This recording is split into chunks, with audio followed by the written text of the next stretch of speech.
Hello दोस्तों, study with concept के इस स्टडी प्लेटफॉर्म पर आप सभी का स्वागत है और साथ ही स्वागत है हमारे इस महा सीरीज में। तो एनसीईआरटी के इस श्रृंखला में आगे बढ़ते हुए आज का जो हमारा अध्याय 3 है उसका टॉपिक है भोजन संग्रह से उत्पादन तक। नई नुओं का भोजन। आज नई नुओं अपना पसंदीदा खाना खा रही थी। चावल, स्क्वाश, कद्दू, बीन्स और गोश्त। स्क्वाश, कद्दू और बीन्स उसकी नानी ने अपने घर के पिछवाड़े के छोटे से बगीचे में ही उगाया था। खाते खाते नई नुओं को पिछले दिनों अपने स्कूल की तरफ से की गई यात्रा के दौरान मध्य प्रदेश में खाए खाने की याद आ गई। वह कितना मसालेदार था, पर वह ऐसा क्यों था। यानी स्कूल की तरफ से बच्चों को जो यात्राएं करवाई जाती हैं उस दौरान खाने पीने की भी व्यवस्था की जाती है जहाँ पर भी लोग जाते हैं। तो ये जो स्कूल की तरफ से यात्रा थी वो मध्य प्रदेश के लिए बच्चे गए हुए थे। तो मध्य प्रदेश में जब ये खाना खाई तो वो खाना इसको बहुत ही मसालेदार लगा और नई नुओं जो थी वो इतना मसालेदार खाना खाई नहीं होगी। तो वो सोचने लगी कि वह ऐसा क्यों था, इतना मसालेदार क्यों था। तो विभिन्न प्रकार के भोजन। आज हमें अपने भोजन का अधिकांश हिस्सा उगाई गई फसलों और पाले गए पशुओं से मिलता है। किससे? तो उगाई गई फसलों और पाले गए पशुओं से। भिन्न भिन्न फसलों को उगाने के लिए भिन्न भिन्न जलवायु की आवश्यकता पड़ती है। जैसे धान की खेती के लिए या गेहूं जौ की तुलना में ज़्यादा पानी की ज़रूरत पड़ती है। इसीलिए हम देखते हैं कि किसान विशेष फसल विशेष क्षेत्रों में ही उगाते हैं। यही नहीं, पशुओं को भी अपने अनुकूल वातावरण की आवश्यकता होती है। इसका भी उदाहरण दिया है कि हम देख सकते हैं कि सूखी और पहाड़ी जलवायु में मवेशियों की तुलना में भेड़ या बकरी अधिक सहजतापूर्वक जीवित रह सकते हैं। पर जैसा कि तुमने अध्याय 2 में पढ़ा है कि स्त्री पुरुषों ने अपने भोजन का उत्पादन हमेशा नहीं किया। तो सही बात है, स्त्री पुरुषों ने अपने भोजन का उत्पादन हमेशा नहीं किया। तो सही बात है, क्योंकि उस टाइम पे तो लोग पशुओं के पीछे जाया करते थे शिकार करने के लिए, कंदमूल फल फूल इकट्ठा करते थे। और जब ये कंदमूल फल फूल समाप्त हो जाते तो फिर वो दूसरी जगहों की तलाश में भी जाया करते थे और उनको पता भी नहीं होता था किस मौसम में कौन से फल आएंगे कौन से नहीं आएंगे। तो जब इन सब चीज़ों की जानकारी ही नहीं थी तो वो उत्पादन कैसे करेंगे। तो अब आगे यही बताया गया है कि खेती और पशुपालन की शुरुआत कैसे हुई। तो अध्याय 2 में हमने पढ़ा है कि दुनिया की जलवायु बदलती रही है। तो कल ही हमने पढ़ा था अच्छे से कि जलवायु परिवर्तन हुआ, घास के मैदान हुए, फिर जो मवेशी थे उनकी संख्या में वृद्धि हुई, फिर लोगों ने एक जगह रहना सीखा, फिर धीरे धीरे देखा कि कौन से पशु उनके लिए हानिकारक हैं, कौन से उपयोगी हैं, कौन सा अनाज खाने योग्य है, कौन सा अनाज विषैला है। तो इन सारी चीज़ों की धीरे धीरे उन्होंने जानकारी ली, जब जाकर के खेती और पशुपालन की शुरुआत हुई। तो साथ ही लोग जिन वनस्पतियों और पशुओं का भोजन के रूप में इस्तेमाल करते थे वे भी बदलते रहें। लोगों का ध्यान कुछ बातों की ओर गया, जैसे खाने योग्य वनस्पतियाँ कहाँ कहाँ मिल सकती हैं, बीज कैसे अपने डंठल से टूटकर गिरते हैं, गिरे बीजों का अंकुरण और उनसे पौधों का निकलना आदि। इस तरह उन्होंने पौधों की देखभाल करनी शुरू कर दी होगी। चिड़ियों और जानवरों से पौधों की सुरक्षा की होगी ताकि वे ठीक से बढ़ सके और उनके बीज पक सके। इस प्रकार धीरे धीरे वे कृषक बन गए। तो आप देख रहे हैं कि इतनी सारी चीज़ें करने के बाद वे कृषक बने होंगे। आगे है, इसी तरह लोगों ने अपने घरों के आसपास चारा रखकर जानवरों को आकर्षित कर उन्हें पालतू बनाया होगा। तो जाहिर सी बात, जब मैदान बन गए थे घास के तो वहाँ पर उन्होंने देखा होगा मवेशियों को घास को खाते हुए। तो वो सोचे होंगे कि जब ये घास वहाँ पर खा रहे हैं तो क्यों ना हम इस घास को उठा करके ला करके काट करके ला करके अपने दरवाजे पे रखें, ताकि वे यहाँ पर आएँ खाएं और वो समझ सकें कि कौन से जानवर उनको हानि नहीं पहुँचाते हैं, कौन से जानवर उनको हानि पहुँचाते हैं। सबसे पहले जिस जंगली जानवर को पालतू बनाया गया वह कुत्ते का जंगली पूर्वज था। ये आया है प्री में, पूछा भी गया है इसको, तो इसको आप लोग ध्यान रखिएगा यहाँ पर कि जिस जंगली जानवर को पालतू बनाया गया वह कुत्ते का जंगली पूर्वज था। धीरे धीरे लोग भेड़, बकरी, गाय और सूअर जैसे जानवरों को अपने घरों के नज़दीक आने को उत्साहित करने लगे। ऐसे जानवर झुंड में रहते थे और ज़्यादातर घास खाते थे। अक्सर लोग अन्य जंगली जानवरों के आक्रमण से इनकी सुरक्षा किया करते थे और इस तरह धीरे धीरे वे पशुपालक बन गए होंगे। अब यहाँ पर एक क्वेश्चन दिया है, क्या तुम बता सकती हो कि सबसे पहले कुत्ते को ही पालतू क्यों बनाया गया? तो आप सभी को पता है, एक तो कुत्ता वफादार होता है, कुत्ता वफादार होता है। दूसरा, सूंघने की क्षमता ज़्यादा होती है, सूंघने की क्षमता अधिक, इसलिए वो जो जंगली जानवर आते थे उनको पहले ही भाप लेता था और भौंकना स्टार्ट कर देता था। इस प्रकार से लोग अपनी रक्षा भी कर लेते होंगे। यहाँ पर लिख देती हूँ मैं, खतरों को भापना, खतरों को भापना। एक और कारण हो सकता है कि अलग से भोजन का इंतजाम, अलग से भोजन का इंतजाम नहीं करना पड़ता था, यानी जो वो खाते थे वही कुत्ते को भी खिलाते थे। और कुत्ते की वफादारी इस बात से पता चलती है कि कभी आप लोग ध्यान दीजिएगा कि जब कुत्ता आपके घर से रोटी लेकर के भागता है खुद से, तो वो आपके गली में नहीं खाएगा रोटी, वो दूसरी गली में जा कर के बैठ के खाता है रोटी, दूर जा कर के खाता है। लेकिन अगर आपने रोटी का टुकड़ा खुद उसके सामने डाला है तो वो उसको उठाएगा और वहीं पास में ही बैठ के खाएगा। ये होती है उसकी वफादारी। और ऐसे ही जो पालतू कुत्ते होते हैं, घर में कितना हो खाना बना रहे, जब तक कि उसको दिया ना जाए तब तक वो छूता नहीं है। आगे है बसने की प्रक्रिया। बसने की प्रक्रिया, लोगों द्वारा पौधे उगाने और जानवरों की देखभाल करने को बसने की प्रक्रिया का नाम दिया गया। तो बसने की प्रक्रिया का नाम किसको दिया गया? तो लोगों द्वारा पौधों का उगाना और जानवरों की देखभाल करना ही बसने की प्रक्रिया कहलाता है। अपनाए गए ये पौधे तथा जानवर अक्सर जंगली पौधों तथा जानवरों से भिन्न होते हैं। इसकी वजह यह है कि बसने की प्रक्रिया की दिशा में अपनाए गए पौधों या जानवरों का लोग चयन करते हैं। उदाहरण के तौर पर लोग उन्हीं पौधों तथा जानवरों का चयन करते हैं जिनके बीमार होने की संभावना कम हो, बीमार होने की संभावना कम हो। यही नहीं, लोग उन्हीं पौधों को चुनते हैं जिनसे बड़े दाने वाले अनाज पैदा होते हैं, साथ ही जिनकी मजबूत डंठलें अनाज के पके दानों के भार को संभाल सके। ये सब इतना इम्पोर्टेंट नहीं है, बस इसको एक बार आप नज़र से निकाल लीजिएगा। एक नवीन जीवन शैली। तुम किसी पौधे के बीज को बोकर देखो, तुम पाओगी कि इसे विकसित होने में कुछ वक्त लगता है।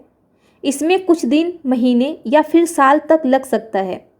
इसीलिए जब लोग पौधे उगाने लगे तो उनकी देखभाल के लिए उन्हें एक ही जगह पर लंबे समय तक रहना पड़ा। बीज बोने से लेकर फसलों के पकने तक, पौधों की सिंचाई करने, खरपतवार हटाने, जानवरों और चिड़ियों से उनकी सुरक्षा करने जैसे बहुत से काम शामिल हैं। कटाई के बाद अनाज का उपयोग बहुत संभाल कर करना पड़ता था। इसमें भी आपका कुछ नहीं है, बस थोड़ा सा ये एक कारण आप लिख सकते हैं कि हाँ यही वजह थी जो बसने की प्रक्रिया को वरीयता दी। जानवर चलते फिरते खाद्य भंडार, इसमें भी ज़्यादा कुछ है नहीं, बस ये ध्यान रखिएगा कि एक अच्छा स्रोत है ये भोजन का। और सेकेंड, पशुपालन भोजन के भंडारण का एक तरीका है। बस ये दो इसमें इम्पोर्टेंट है। फिर आपको ये छोड़ देना है, इसमें बस एक चीज़ देखनी है कि शुरुआती कृषकों और पशुपालकों के होने के साक्ष्य मिले हैं। तो कहाँ से मिले हैं? पश्चिमोत्तर क्षेत्र में, आधुनिक कश्मीर में और पूर्वी तथा दक्षिणी भारत में पाए गए हैं। सीधा आपको यहाँ आ जाना है, ये इम्पॉर्टेंट है आपके लिए ये पूरा चार्ट। इसमें है गेहूँ, जौ, भेड़, बकरी, मवेशी। इनके जो साक्ष्य मिले वो कहाँ से मिले हैं, किस पुरास्थल से मिले हैं? तो वो मिले हैं मेहरगढ़।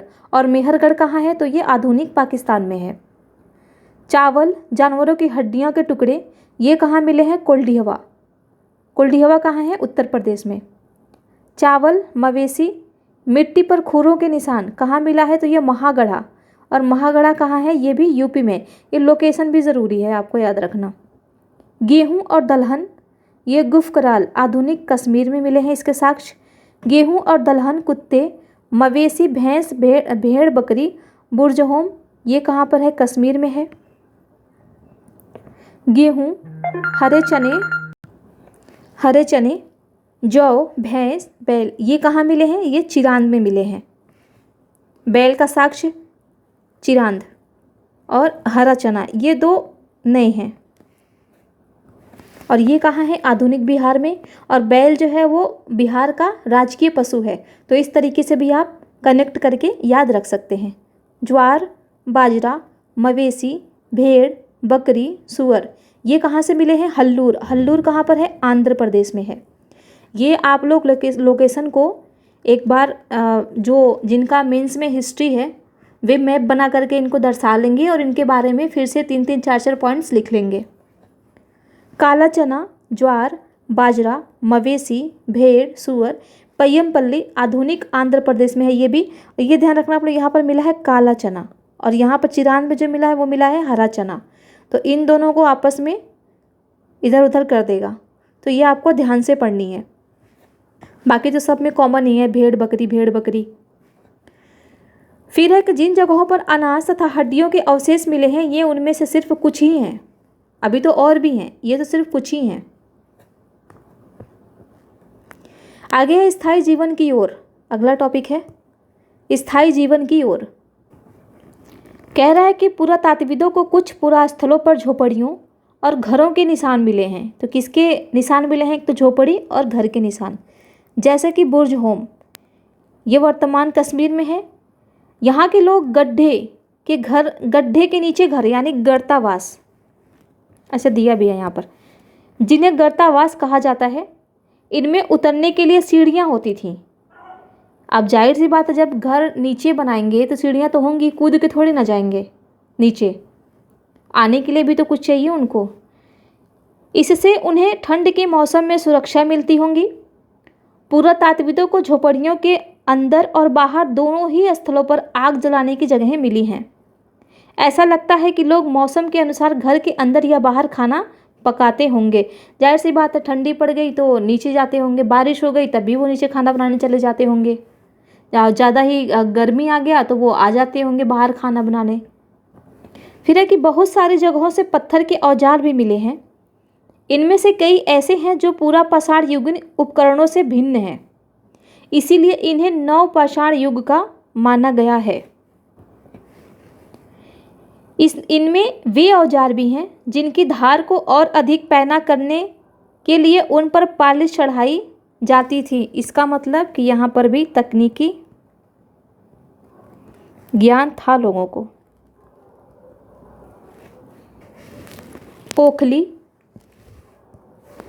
ओखली और मुसल का प्रयोग अनाज तथा वनस्पतियों से प्राप्त अन्य चीज़ों को पीसने के लिए किया जाता है।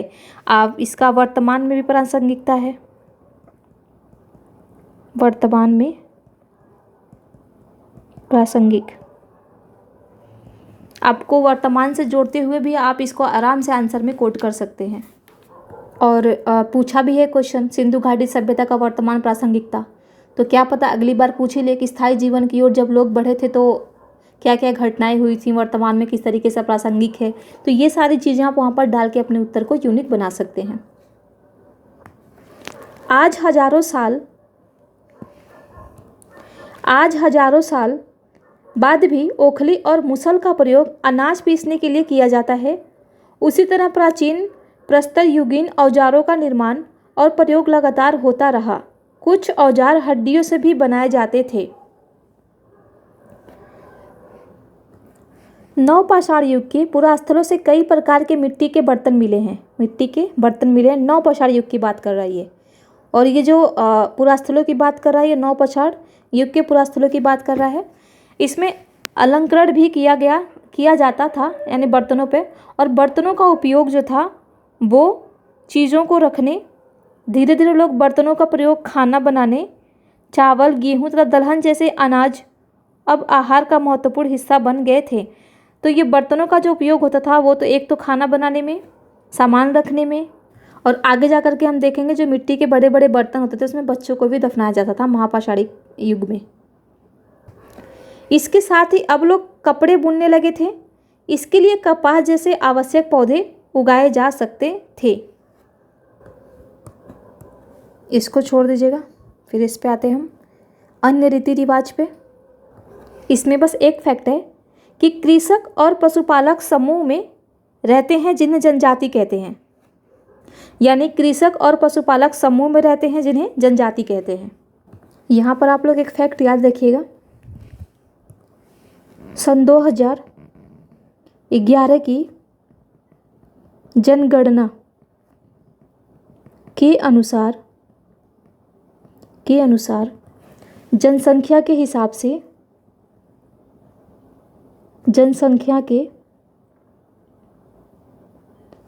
से भारत की सबसे बड़ी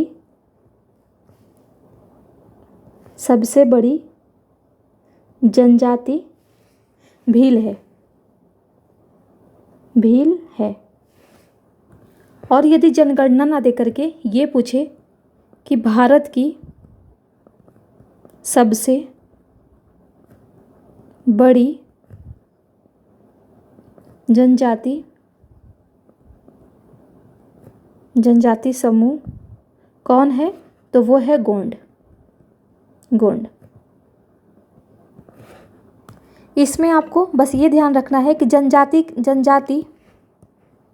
जनजाति के लोग छोटी छोटी बस्तियों में रहते हैं।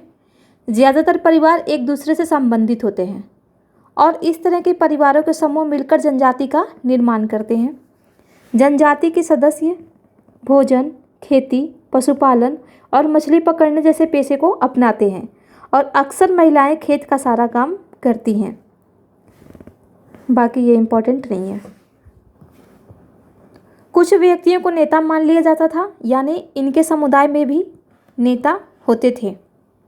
वे अनुभवी वृद्ध व्यक्ति, नौजवान योद्धा या फिर पुरोहित हो सकते हैं। ये फैक्ट आप तीनों को अच्छे से ध्यान में रख लीजिएगा, क्योंकि क्या पता सेंटेंस में देते कि केवल वृद्ध व्यक्तियों को ही नेता मान लिया जाता था इन समुदायों में, जनजाति समुदायों में। लेकिन आपको यहाँ पर तीनों ध्यान रखना है। एक तो अनुभवी वृद्ध व्यक्ति भी होते थे, नौजवान योद्धा भी होता था और पुरोहित भी होते थे।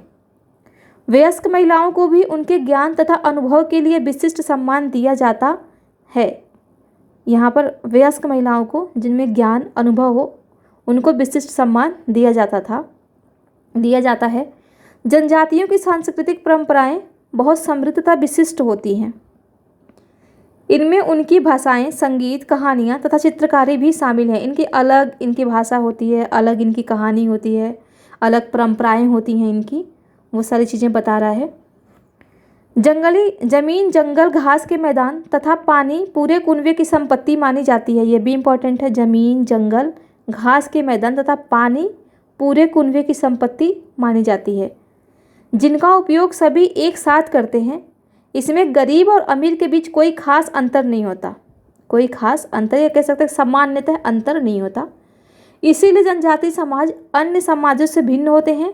इस अन्य समाजों के बारे में तुम आगे पढ़ोगी, आगे अच्छे से दिया है जनजातीय समुदाय के बारे में। सूक्ष्म निरीक्षण में दिया है मेहरगढ़ में जीवन और मृत्यु। यह है कि मेहरगढ़ यह ईरान जाने वाले सबसे महत्वपूर्ण रास्ते बोलन दर्रे के पास एक हरा भरा समतल स्थान है। इतना नहीं याद रखना है आपको, बस ये ध्यान रखना है कि मेहरगढ़ कहाँ है, तो बोलन दर्रे के पास स्थित है। और मेहरगढ़ में सबसे पहले जौ, गेहूँ जैसे अनाज और भेड़ बकरी पालना शुरू हुआ था। यानी यहीं के लोगों ने अनाज उगाना भी सीखा और पशुओं को पालना भी सीखा। जानवरों के पालने का साक्ष्य, तो इसमें यहाँ पर हिरण तथा सुअर जैसे जंगली जानवरों की हड्डियाँ मिली। फिर भेड़ और बकरियों की भी हड्डियाँ मिली। तो इन्हीं सभी साक्ष्यों के आधार पर यह अनुमान लगाया गया कि लोग मवेशियों को पालने लगे थे यहाँ पे। मेहरगढ़ में इसके अलावा चौकोर तथा आयताकार घरों के अवशेष भी मिले हैं। तो ये आपको ध्यान रखना है कि घर केवल चौकोर नहीं होते थे और ना ही केवल आयताकार, बल्कि दोनों तरह के होते थे, दोनों तरीके के घर होते थे। प्रत्येक घर में 4 या उससे ज़्यादा कमरे हैं, जिनमें से कुछ संभवतः भंडारण के लिए काम आते होंगे, यानी अनाजों का भंडारण किया जाता होगा।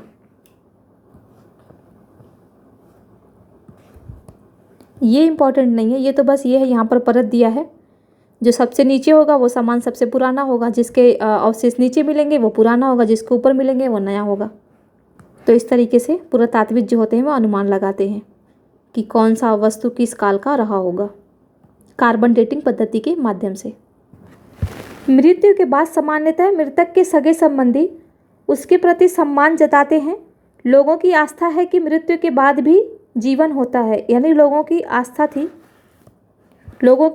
थी कि मृत्यु के बाद भी जीवन होता है। इसीलिए कब्रों में मृतकों के साथ कुछ सामान भी रख जाते थे। मेहरगढ़ में ऐसी कई कब्रें मिली हैं। एक कब्र में एक मृतक के साथ एक बकरी को भी दफनाया गया था। संभवतः इसे परलोक में मृतक के खाने के लिए रखा गया होगा, यानी पुनर्जन्म पे वो लोग विश्वास करते थे। अब यहाँ पर ये मेहरगढ़ का घर दिया है और ये मेहरगढ़ की कब्र दिया है।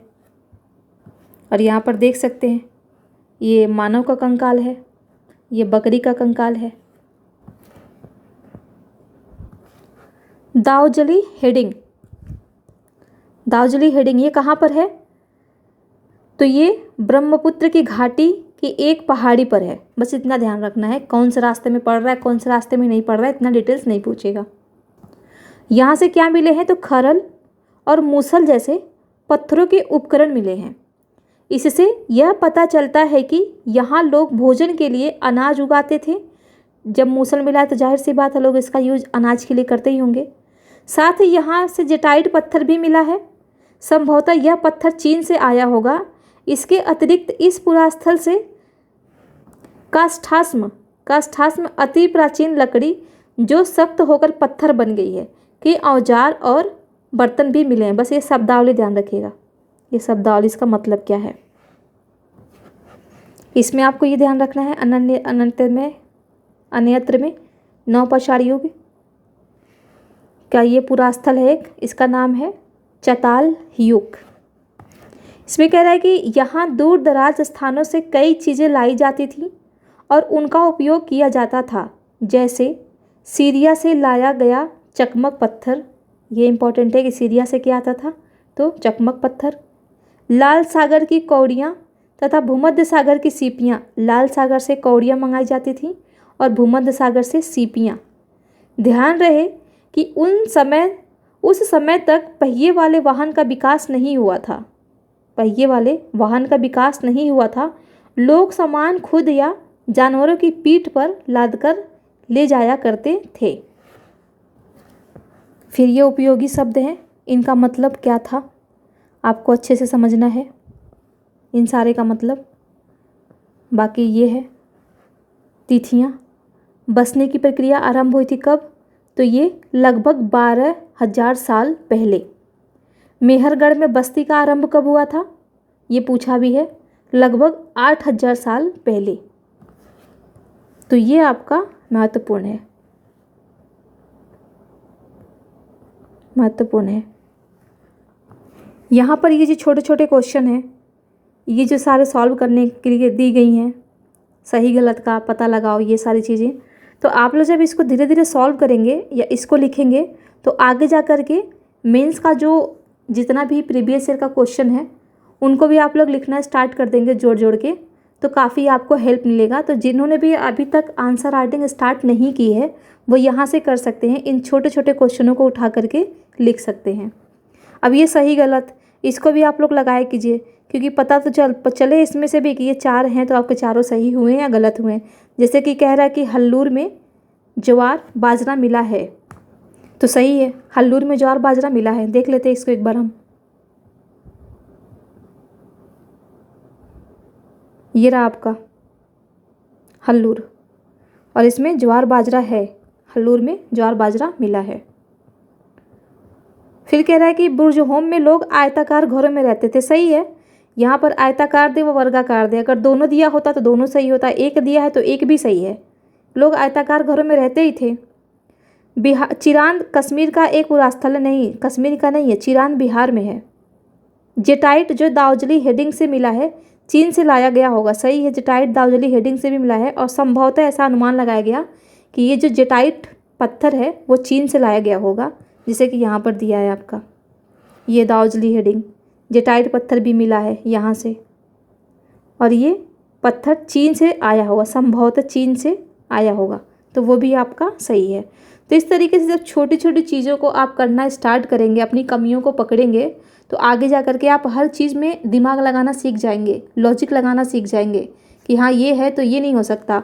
फिर आप यहाँ पर शब्दों का खेल समझ जाएंगे कि किस तरीके से शब्दों को चेंज करता है, कैसे घुमाता है, कहाँ की चीज़ें कहाँ डाल देता है। और प्रैक्टिस बहुत बड़ी चीज़ होती है। जैसे जैसे आप प्रैक्टिस करेंगे आपका माइंड ना तो बादाम खाने से तेज होगा और ना तो कोई कैप्सूल खाने से होगा। बस एक ही तरीका है कि जितना ही आप अपने माइंड को एक्सरसाइज करवाएंगे, जो भी आपको क्वेश्चन मिलते हैं उसमें आप दिमाग लगाना स्टार्ट कर दीजिए कि ये मेरा गलत हुआ है तो क्यों हुआ है, आगे से वो गलती ना हो। सुधार हम आप अपने कमियों में सुधार करना किसको कहेंगे? सुधार तो करना हम उसी को कहेंगे ना कि एक बार जो क्वेश्चन हमसे गलत हो गया है उसका पूरा जन्म कुंडली निकाल लो आप कि गलत क्यों हुआ है, और उससे संबंधित 2, 4, 10 क्वेश्चन जो भी हैं उसको भी आप सॉल्व करना स्टार्ट कर दीजिए। और जब धीरे धीरे आप सीख जाएंगे कि कहाँ की चीज़ें कहाँ ला करके डाल रहा है, कैसे गलत हो रहा है, क्या कारण है, तो इन सारी चीज़ों को जब आप जानेंगे तो धीरे धीरे करके आपका माइंड ऑटोमेटिकली बहुत तेज़ हो जाएगा और आप कोई भी चीज़ पढ़ेंगे तो उस नज़रिए से पढ़ेंगे। आप जो चीज़ें आपकी गलत हो गई हैं उसको सोचेंगे कि हाँ पिछली बार मेरा इस वजह से गलत हुआ था, तो इस क्वेश्चन में भी तो देख लूँ कि कहीं ऐसी तो कोई चीज़ नहीं दी हुई है जिस वजह से गलत हुआ था। तो आपके सोचने का नज़रिया, क्वेश्चन पढ़ने का नज़रिया, क्वेश्चन के जो ऑप्शन दिए हों उन ऑप्शनों को समझने का नज़रिया, एलिमिनेट करने का नज़रिया सब चेंज हो जाएगा। और जब ये सारी चीज़ें चेंज हो जाएंगी तो ऑटोमेटिकली आपका रिजल्ट मिल जाएगा आपको। कुछ लोगों की आदत होती है बस पढ़ते जाते हैं, नोट्स बनाते जाएंगे और साइड में उसको रखते जाएंगे। ऐसा करने से क्या होगा कि जब 1 महीने बाद, 20 दिन बाद, 15 दिन बाद ही छोड़िए, आप 10 दिन बाद ही उस नोट्स को उठा करके देखेंगे तो वो सारी चीज़ें आपको नई लगेंगी। आपने अपने तरीके से कोई शॉर्टकट ट्रिक भी बनाया उसमें, या टीचर ने आपको कोई ट्रिक बताया भी है, उसको आपने वहाँ पे सुन लिया, वहाँ तो लगेगा कि हाँ चीज़ें आपको याद हैं, लेकिन बाद में क्या होता है वो सारी चीज़ें भूल जाती हैं। फिर हम सोचते हैं अरे यार उस वीडियो में कहाँ पर ये चीज़ बोली गई थी, बोली तो थी सर ने, बट कहाँ पे बोली थी ये याद नहीं है। फिर उस वीडियो को ढूंढने लग जाएंगे, उसमें ज़्यादा टाइम निकल जाएगा आपका। फिर उसको ढूंढ करके देखेंगे कि वो था कहाँ पर, इधर उधर भगाने में आपका टाइम निकल जाएगा।